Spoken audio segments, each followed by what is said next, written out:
ত্রয়োদশ সংসদ নির্বাচনে অংশ নিয়ে জামায়াত 4,49,47,972 টাকা ও বিএনপি 3,80,89,137 টাকা ব্যয় দেখিয়েছে। সেখানে 1 টাকাও খরচ করেনি আন্দালিব রহমান প্রার্থীর দল বাংলাদেশ জাতীয় পার্টি, বিজেপি, জমিয়াতে উলামায়ে ইসলামী বাংলাদেশ, ববি হাজ্জাজের জাতীয়তাবাদী গণতান্ত্রিক আন্দোলন, এনডিএম সহ 28টি দল। নির্বাচন কমিশনে প্রকাশ করা দলগুলো নির্বাচনী ব্যয়ের হিসাবে মিলেছে বিস্ময়কর চিত্র। দলগুলোর দাবি, দলীয়ভাবে তাদের কোনো অর্থ ব্যয় হয়নি।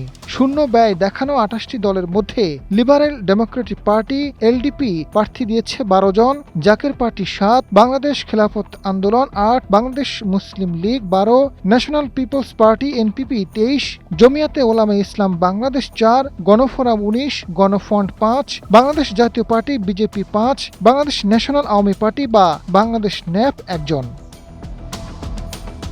বাংলাদেশ কল্যাণ পার্টি 12 জন, ইসলামী ঐক্যজোট 12, জাতীয় গণতান্ত্রিক party Jagpa 1, Bangladesh Biplobi Workers Party 7, Bangladesh Nationalist Front BNF 8, Jatiyatabadi Gonotantrik Andolan NDM 8, Bangladesh Congress 18, Insaniyat Biplob Bangladesh 42 জন,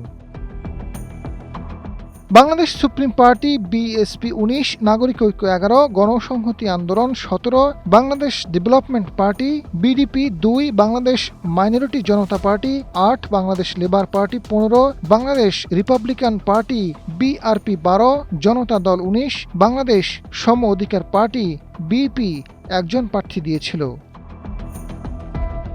বিষয়টি নিয়ে বাংলাদেশ লেবার পার্টির chairman doctor Mustafizur Rahman Iran জানান, তারা নির্বাচনে দল হিসেবে কোনো ব্যয় করেননি, তাই ব্যয় শূন্য দেখিয়েছেন।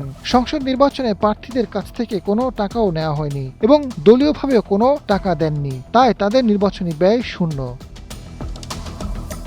রাজনৈতিক বিশ্লেষক অধ্যাপক ডক্টর কাজী মোহাম্মদ মাহবুবুর রহমান জানান, রাজনৈতিক দল পরিচালনা, সাংগঠনিক যোগাযোগ, সভা সমাবেশ, প্রচার সহ বিভিন্ন কার্যক্রমে ন্যূনতম হলেও অর্থ ব্যয় প্রয়োজন হয়। সেখানে 1 টাকাও ব্যয় না দেখানো স্বচ্ছতা ও বাস্তবতা নিয়ে প্রশ্ন ওঠা স্বাভাবিক। শূন্য ব্যয় দেখানোর বিষয়টি নির্বাচন কমিশনের আরও গভীরভাবে পর্যালোচনা করা উচিত।